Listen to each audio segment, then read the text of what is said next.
வணக்கம் நண்பர்களே, எல்லோரும் எப்படி இருக்கீங்க? நல்லா இருக்கீங்களா? இன்றைக்கி நம்ம சேனலில் சம் இன்ட்ரெஸ்டிங்கான ரஸ்லிங் நியூஸ் அப்டேட் இதெல்லாம் பற்றி தான் வீடியோவை பார்க்க போகிறோம். சரி வாங்க வீடியோக்குள்ளே போகலாம். மறக்காமல் ஃபஸ்ட் டைம் சேனலுக்கு வந்திருக்க நண்பர்கள் சப்ஸ்கிரைப் பண்ணிக்கோங்க. பெல் ஐக்கானை கிளிக் பண்ண முடியுமா? தினமும் போடுற ரஸ்லிங் செய்திகளை தாய்மொழி தமிழில் தெரிஞ்சுக்கோங்க. நம்ம ஜான்சனா இன்னும் 3 அப்பியரன்ஸ் தான் பண்ண போகிறாரு. Next week Monday night Raw, Survivor Series and Madison Square Garden. சொல்லும் போதே மனசுக்குள்ளே ஒரு உறுத்தல் இருக்குல்ல, வருத்தம் இருக்குல்ல, எனக்கும் இருக்குது. ஜான்சனாவுடைய கடைசி அப்பியரன்ஸ் இருக்க போது WWE செஞ்சதுலே இந்த 2025 அவரை ஹெவி வெயிட் சாம்பியன் ஆக்கலை அப்படிங்கிற வருத்தம் இருந்தாலும் இன்டர் கான்டினென்டல் சாம்பியன் ஆக்கி ஜான்சனாவை கிராண்ட் ஸ்லாம் சாம்பியன் ஆக்கினாங்கல்ல, அது ரசிகர்கள் மத்தியில் ஒரு மிகப்பெரிய சந்தோஷத்தை ஏற்படுத்தியிருக்குது. ஆக்சுவலி இந்த வாரம் மண்டே நைட் ராவை பொறுத்த வரைக்கும் பீஸ்ஃபுல்லான ஒரு மண்டே நைட்ரா, அதாவது ரசிகர்கள் மத்தியில் இது குறை அது சொத்த இது நொத்த அப்படிங்கிற வார்த்தையே இல்லாமல் நல்லா இருந்துப்பா இந்த வாரம் மண்டே நைட்ரா அப்படின்னு ரசிகர்கள் புகழ்ந்த ஒரு மண்டே நைட்ரா தான் இந்த வாரம் மண்டே நைட்ரா. உண்மையிலேயே அந்த அளவுக்கு சூப்பராக இருந்ததுங்க. ஜான்சனா இன்டர் கான்டினென்டல் சாம்பியன் ஆன உடனேயே ரசிகர்கள் மத்தியில் அவ்வளோ பெரிய வரவேற்பு. ஆமாம், நிறைய பேர் கேட்டுட்ருக்கீங்க, என்னப்பா அது ஜான்சனா கிராண்ட் ஸ்லாம் சாம்பியன் சொல்கிற, இப்படி ஒரு லிஸ்ட்டை நீ தான் சொல்லி நான் கேள்விப்படுறேன் அப்படின்னு கேள்விப்பட்டவங்கெல்லாம் இன்றைக்கி WWE பார்த்தீங்கன்னா ஜான்சனாவை கிராண்ட் ஸ்லாம் சாம்பியன் அப்படின்னு சொல்கிறத கேட்ட உடனே சில பேர் ஓஹோ இதுதான் கிராண்ட் ஸ்லாம் சாம்பியன் அப்படிங்கிறத புரிஞ்சிருப்பீங்க. WWE இருக்கிற ஹெவி வெயிட் சாம்பியன்ஷிப்பில் 2ல் ஏதாவது ஒன்று வின் பண்ணியிருக்கணும், மிட்கார்ட் டைட்டில் 2த்தையுமே வின் பண்ணியிருக்கணும், அண்ட் அதே மாதிரி WWE டேக் டீம் சாம்பியன்ஷிப் ஏதாவது ஒன்று வின் பண்ணியிருக்கணும். ஜான்சனா முதல்ல 2004 ஃபஸ்ட்டு மிட்கார்ட் டைட்டிலையும், 2005 முதல் ஹெவி வெயிட் சாம்பியன்ஷிப்பையும், 2007 டேக் டீம் சாம்பியன்ஷிப்பையும், 2025 அவர் இன்டர் கான்டினென்டல் சாம்பியன்ஷிப்பை வின் பண்ணியிருக்காரு.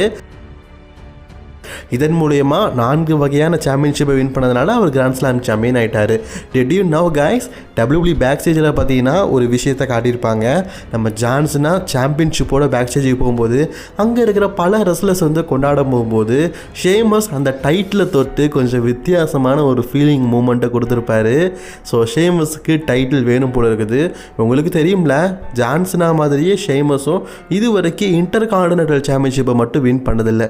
வின் பண்ணால் அவரும் ஒரு கிராண்ட் ஸ்லாம் சாம்பியன். அந்த மூலையில் சின்ஸ்கே நாகமுராவாக இருக்கட்டும், ஜே ஊசோவாக இருக்கட்டும், இவங்களும் கிராண்ட் ஸ்லாம் சாம்பியன் ஆகிறதுக்கு ஒரு டைட்டில் தான் தேவைப்படுது. ஜே ஊசோவுக்கு யுனைடெட் சாம்பியன்ஷிப், சின்ஸ்கே நாகமுராவுக்கு ஹெவி வெயிட் சாம்பியன்ஷிப் வின் பண்ணால் அவங்களும் கிராண்ட் ஸ்லாம் சாம்பியன் தான். மற்றவங்கெல்லாம் நான் சொல்லி தேவையில்லை, அதுவும் அக்கிரா தோசாவை எல்லாமே வின் பண்ணி ஆகணும். உங்களுக்கு ஒரு விஷயம் தெரியுமா, 2011 ரே மிஸ்டீரியோ WWE சாம்பியன் ஆகும்போது, ஏன்னா அதெல்லாம் முடியாது இவரெல்லாம் வின் பண்ண மாட்டார் அப்படின்னு நினச்ச ரே மிஸ்டீரியோ WWE சாம்பியன் ஆகும்போது ஜான்சனா கையை கொடுத்து அதை ஒரு மூமெண்ட்டாக பண்ணியிருப்பார். அதே மாதிரி ஜான்சனால் முடியாது, இன்னும் 3 அப்பியரன்ஸ் தான் கொடுக்க போகிறாரு ஜான்சனா அப்படின்னு சொன்ன நிலையில் இன்டர் கான்டினென்டல் சாம்பியன்ஷிப்பை வின் பண்ணி grand slam champion ஆயிருப்பார்.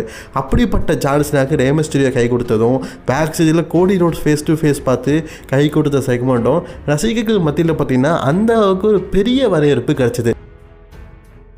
And guys, இன்னொரு விஷயம் சொல்லட்டா, நம்ம ட்ரிபிள் ஹெச் கூட இப்போ தான் சாம்பியன்ஷிப்போட ஜான்சனா ஒரு ஃபோட்டோவே எடுக்கிறாரு.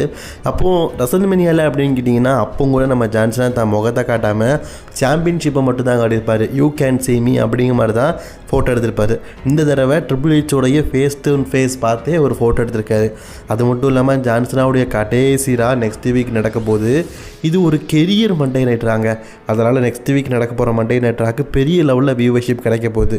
அதே மாதிரி முக்கியமான விஷயம், உமன்ஸ் இன்டர் கான்டினென்டல் சாம்பியனான பெக்கி லிஞ்சையும் ஜான்சனா மென்ஸுக்கான intercontinental champion, 2 WWE midcard சாம்பியனான லெஜெண்டரி ரெஸ்லர்ஸ் நேருக்கு நேர் பேக் ஸ்டேஜில் ஃபோட்டோ எடுத்துருக்குறாங்க. அண்ட் ஜான்சனா போகும்போது ஒரு 3 விரல் காட்டினார்ல, அதுக்கான அர்த்தத்தை நான் ஸ்டார்டிங்லேயே சொல்லிட்டோம்ல. சொல்லுங்கள் பார்ப்போம். எஸ், ஜான்சனா வெறும் இன்னும் 3 ஷோக்கு தான் வருவார். ஒன்று மண்டே நைட்ரா, survivor series, Saturday night main event. அதுக்கப்புறமா ஜான்சனாவை பார்க்க முடியாதுங்க. ஸோ அதுக்கப்புறமா ஜான்சனா கூட இன்டர் கான்டினென்டல் சாம்பியன்ஷிப்புக்காக யார் சாட்டர்டே நைட் மெயினில் மோட போதா? ஏன்னா ஜான்சனா இப்போ இன்டர் கான்டினென்டல் சாம்பியன் ஆகிட்டார். இப்போ டோர்னமெண்ட் வேறு நடக்கல. இதில் யார் வெற்றி பெறாங்களோ அவங்க இன்டர் கான்டினென்டல் சாம்பியன்ஷிப்புக்காக ஜான்சனா கூட மோத போகிறாங்க. அப்படிப்பட்ட ஒரு மூமெண்ட்டை தான் பார்த்தீங்கன்னா லாஸ்ட் டைம் இஸ் நவ் அந்த டோர்னமெண்ட் நடக்குது. ஏன்னா இதுக்கு முன்னாடியே பொறுத்த வரைக்கும் ஒரு நார்மலான டோர்னமெண்ட், இப்போ இது இன்டர் கான்டினென்டல் சாம்பியன்ஷிப்புக்கான டோர்னமெண்ட்டாக நடந்துட்டு இதில் அஃபிஷியலி நம்ம ஷேமஸ் பார்த்தீங்கன்னா ஃபர்ஸ்ட் ரவுண்டில் வின் பண்ணிட்டாரு. ஸோ அஃபிஷியலி பார்த்தீங்கன்னா ஷேமஸ் தான் ஃபஸ்ட்டு ரவுண்டில் வின் பண்ணியிருக்காரு. அதே மாதிரி ரூசேவ் பார்த்தீங்கன்னா செகண்ட் ரவுண்டில் வின் பண்ணியிருக்காரு. இவங்க 2 பேருக்கான ஆப்பனண்ட் யார் அப்படிங்கிறது இந்த வாரம் ஃப்ரைடே நைட்ஸ் மட்டும்லாம் தெரியும். ஒன்று எல்ஏ நைட்டாக்கு அது மிஸ்டரி ஆப்பனண்ட்டு, அதே மாதிரி இன்னொன்று ஜே ஊசோக்கான மேட்ச்சு மிஸ்ஸு கூட விளையாடுறாருல, அதில் யார் வெற்றி பெற்று மோத போகிறா அப்படிங்கிறது தெரிய வரும்.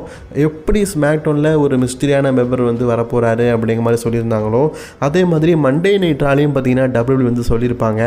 அதாவது ராஜ் அண்டர் மேனேஜர் பார்த்தீங்கன்னா இவ்வளோ நாள் வந்து நம்ம அந்த ஸ்மாக்டவுனில் மிஸ்டரியாக ஒருத்தர் வருவார்ல அது குந்தர் அப்படின்னு நினச்சோம். ஆனால் அஃபிஷியலி டபிள்யூ சொல்லிட்டாங்க அடுத்த வாரம் நடக்க போகிற மண்டே நைட்ராக்கு குந்தர் வந்து வரப்போகிறாரு. அது மட்டும் இல்லாமல் குந்தர் வந்து அஃபிஷியலி என்எக்ஸ்டியில் இருக்கிற ஜிவானி ஜோன்ஸ் கூட தான் மோத போகிறாருன்னு. ஸோ நம்ம சர்ப்ரைஸு நினச்ச அந்த நபர் வந்து குந்தர் இல்லை அப்படிங்கிறது தெரிஞ்சிருச்சு. உண்மையிலேயே சர்ப்ரைஸ் அப்படிங்கிற ரிட்டனுக்கே டபிள்யூபிள்யூ அடையாளம் இல்லாமல் போயிட்டாங்க. ஏன்னா குந்தர்லாம் சம்மர்ஸ்லாமுக்கு அப்புறமா கிட்டத்தட்ட 100 நாள் ஆயிடுச்சு. இந்த 100 நாள் அவர் ரிட்டன் ஆகவே இல்லை. அவரோட ரிட்டனை சர்ப்ரைஸாக காட்டியிருக்கலாம். ஏன் இப்படி உடச்சி காட்டுறாங்கன்னு தெரில. அவர் எவ்வளோ பெரிய ஆள், கரெக்டு தானே? அதே மாதிரி இன்னொருத்தர் வந்து சோலோ சிக்காவா கூட மோத போகிறாங்க அப்படிங்கிற மாதிரி சொல்லியிருந்தாங்க.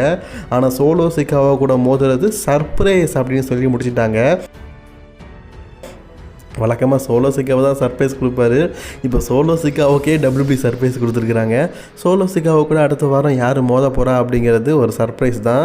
ஆல்ரெடி பார்த்தீங்கன்னா நம்ம நினச்சது எல்லாருமே வந்துட்டாங்க. சில பேர் வந்து எஜ்ஜை எதிர்பார்க்குறாங்க, கிறிஸ்டியரிக்கு எதிர்பார்க்குறாங்க. யார் நெக்ஸ்ட் வீக் வந்து நம்ம சோலோ சிக்காவை கூட மோத போகிறா அப்படிங்கிறது சர்ப்ரைஸ் தான் போல இருக்குது. மேபி ட்ரிபிள் ஏ ரெஸ்லிங் கம்பெனிலிருந்து ஒரு ரெஸ்லர் ரிட்டன் ஆவார் அப்படின்னு எதிர்பார்க்குது. அது இல்லாட்டா ஜான்சனா கூட முன்னாடி மோதின ரெஸ்லர்ஸ் யாராவது மோதுவலாம். மேபி எனக்கு தெரிஞ்சு நிக்னிமித் வர்றாருன்னு நினைக்கிறேன். டாப் சிக்லர் அல்லது ஜெஃப் கார்டி இந்த மாதிரி ரெஸ்லர் வருவாங்கன்னு எதிர்பார்க்குறேன். அதே மாதிரி நம்ம குந்தர் அஃபிஷியலி அனௌன்ஸ்மெண்ட் பண்ணதுனால அவரை நம்ம சேர்க்க முடியாது, ஞாபகம் வச்சுக்கோங்க. இன்றைக்கி நடந்து முடிஞ்ச மண்டே நைட்டாவோட மெயின் ஈவெண்ட்டில் கபூக்கி வாரியர்ஸ் பார்த்திங்கன்னா நியூ டேக் டீம் சாம்பியன்ஷிப்பை வின் பண்ணிட்டாங்க. இது ஒரு ஹிஸ்ட்ரி மூமெண்ட் அப்படிங்கிற மாதிரி சொல்லியிருக்கிறாங்க. ஏன்னா கபூக்கி வாரியர்ஸ் அதாவது ஆஸ்கா அண்ட் கேரிசன் 2 பேரும் டீமாக இருந்தே 3 முறை டேக் டீம் சாம்பியன்ஷிப்பை வின் பண்ணியிருக்கிறாங்க. இது ஒரு பெரிய மூமெண்ட் தானே. அது மட்டும் இல்லாமல் ஆஸ்கா டேக் டீம் சாம்பியன்ஷிப்பை யாருக்கிட்ட இருந்து பிடிங்கிருக்காங்க தெரியுமா? அவங்களுடைய முன்னாள் டேக் டீம் பார்ட்னர்கிட்ட இருந்து. அதாவது ஆஸ்கா முதல்ல டேக் டீம் சாம்பியன்ஷிப்பை வின் பண்ணது கேரிசன் கூட. 2வது டைம் அவங்க டேக் டீம் சாம்பியன்ஷிப்பை வின் பண்ணது ஷார்லட் ஃப்ளேர் கூட. 3வது முறை அவங்க டேக் டீம் சாம்பியன்ஷிப்பை வின் பண்ணது யார் கூட தெரியுமா? எஸ், அலெக்சா வெல்ஸ் கூட. ஸோ அவங்க டேக் டீம் சாம்பியன்ஷிப்பை அவங்க முன்னாள் டேக் டீம் சாம்பியன்ஸாக இருந்தாங்கல்ல அந்த ரெஸ்லர்ஸ் இருந்து பிடிங்கிருக்கிறாங்க. எவ்வளோ ஒரு ஹைலைட்டான விஷயம் பார்த்தீங்களா? அதே மாதிரி ரெசல்மேனியாவில் ஆஸ்கா வந்து ஷார்லட் ஃப்ளேர் கிட்ட தோற்று போயிருப்பாங்க. ஆனால் இந்த முறை ஷார்லட் ஃப்ளேர்கிட்ட வந்து டேக் டீம் சாம்பியன்ஷிப்பை பிடிங்கிருப்பாங்க. ஒரு கோ இன்சிடெண்ட்டான விஷயம் நடந்திருக்குது. அது மட்டும் இல்லாமல் உமன்ஸ்க்கான வார் கேம் மேட்சுக்கான ஸ்டோரியை ஆரம்பிச்சுட்டாங்க. அஃபிஷியலி பார்த்தீங்கன்னா இந்த ஸ்டோரியில் யாரெல்லாம் இருக்கிறா அப்படிங்கிறது தெரிய வந்துருச்சு. ஸோ எனக்கு இந்த வாரம் மண்டே நைட்டால் ஒரு ட்விஸ்ட்டாக இருந்தது அப்படின்னா அது நிக்கி பெல்லாவுடைய ஹீல் கேரக்டர் தான்.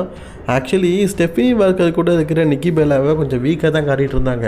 ஆனால் கண்டிப்பாக எனக்கு தெரியும் அவங்களுக்கு ஏதாவது ஒரு வாய்ப்பு கொடுப்பாங்கன்னு. இப்போ உமன்ஸ் ஹெவி வெயிட் சாம்பியன்ஷிப்பான வாய்ப்பை கொடுத்துட்டாங்க. நிக்கி பெல்லா அந்த டைட்டில் கொடுக்குற மாதிரியே ஸ்டெஃபினி வார்க்கரை அட்டாக் பண்ண விஷயம்லாம் பார்த்தீங்கன்னா உண்மையிலேயே ஒரு மிகப்பெரிய ஹைலைட் மூமெண்ட்டாக இருந்தது. நிக்கி பெல்லா இப்போ வந்து ஒரு ஹீல் கேரக்டராக மாறி இருக்கிறாங்கல்ல, இதுக்கும் ஜான்சனாக்கும் ஒரு கோஇன்சிடென்ட் இருக்குது. அதை நான் சொல்ல மாட்டேன், நீங்களே சொல்லுங்கள். யாராவது ஒருத்தராவது சரியான ஆன்சர் பண்ணுறீங்களா அப்படிங்கிறத பார்க்கலாம். அப்படி இல்லாட்டா நான் நெக்ஸ்ட் வீட்டில் சொல்கிறேன், சரிங்களா? ஸோ இப்போ நிக்கி பெல்லா ஹீல் கேரக்டர் இருந்ததுனால ஹீல் கேரக்டரோட இவங்க வந்து ஒரு மேட்ச் விளாடுவாங்க அப்படிங்கிற ஒரு பெரிய எதிர்பார்ப்பு இருக்குது. மேபி இந்த மேட்சை சர்வைவர் சீரீஸில் கன்ஃபார்ம் பண்ணுவாங்க அப்படின்னு நினைக்கிறேன்.